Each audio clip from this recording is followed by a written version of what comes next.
Čau! Šodien esmu basām kājām, jo parunāsim par plakano pēdu. Pastāstīšu, kā tā rodas, kādi ir tās veidi un kādus vingrojumus mēs varam veikt, lai to labotu. 3 veidi, kā to identificēt. Pirmkārt, mēs to varam identificēt no aizmuguras. Ja pēda slīd šādi te uz iekšu, tas nozīmē, ka tā ir plakanā pēda. Celim vienmēr ir jābūt tieši virs pēdas. Plakanās pēdas gadījumā, kur pēda virzās uz iekšu, celis arī virzīsies uz iekšu.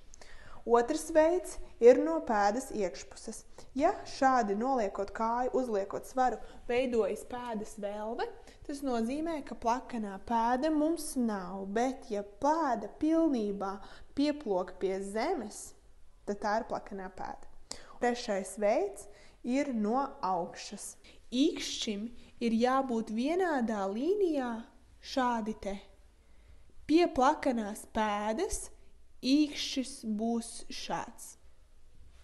Ja jūs domājat, ka paceļot kāju, jūs tomēr redzat, ka jums ir pēdā velve, tas neko nenozīmē. Plakano pēdu identificē pēc tā, kad uz kājas ir uzlikts svars un tā ir nolikta uz zemes. Pēc mums par to ir jāuztraucas, jo pēdas velve ir svarīga daļa no mūsu kinētiskās ķēdes, kas ir atbildīga par kustību, par mūsu gaitu, par to, ka mēs varam veikt atspērienu, ka mēs varam staigāt un skriet. Kas notiks ar mūsu pēdu, ietekmēs mūsu potīti, ietekmēs mūsu celi, gūžu un tāpat arī muguras lejas daļu.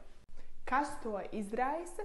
Vai nu vāji muskuļi, vai savilkti muskuļi, vai nepareizas kurpes, vai samazināts potītes kustību diapazons, un to var arī izraisīt gūžas eksternālie muskuļi, ja tie ir vāji.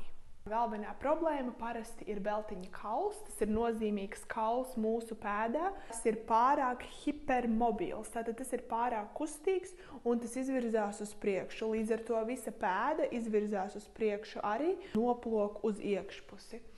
Kā salīdzinājumu es jums varu iedot, iedomājieties akmens tiltu. Mēs izņemam akmeni tilta augšdaļā, tilts sabruks, tātad viņš saplaks. Un tieši tāpat ir ar pēdu.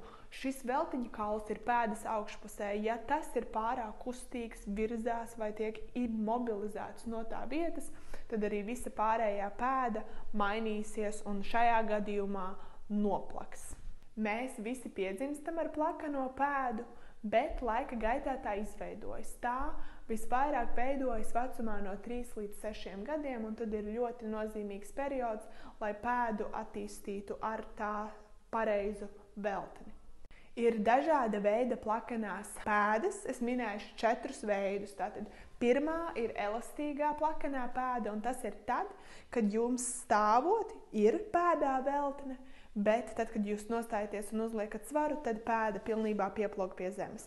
Tā parasti parādās bērnībā vai pusauģu gados, pasliktinās ar vecumu. Cīpslas un saites pēdas izliekumā var izstiepties, tās pat var pārplīst un tās var arī radīt pietūkumu. Otrs veids ir stingrā pēdas velve. Tas ir tad, kad pēdas velve nav vispār nekāda. Vai nu kāja ir piepacelta, vai tā ir uz zemes, pēdas velve nav. Tā attīstās parasti pusauģu gados. Ir grūtības saliekt kāju uz augšu, uz leju un arī uz sāniem. Trešais veids ir pieaugušo plakanā pēda, un tas parasti attīstās dzīves laikā dzīvesveida dēļ. Parasti tad, ja apakšstilvā aizmugurējā cīpsle ir plēsta vai traumēta, un tā ir ļoti nozīmīga, lai atbalstītu šo arku. Un tātad, ja tā ir traumēta, tad atkal plēda noplok. 4. veids ir veltiņa veida defekts, kas rodas no dzimšanas. Dzimstot ir izveidojies un ir citādāks nekā standarta gadījumā. Veltiņa veida kauls ir nepareizā pozīcijā, tādēļ pēda no apakšpuses nav līdzena, bet drīzāk atgādina šūpuļkrēsla apakšpusi. Tātad šādi.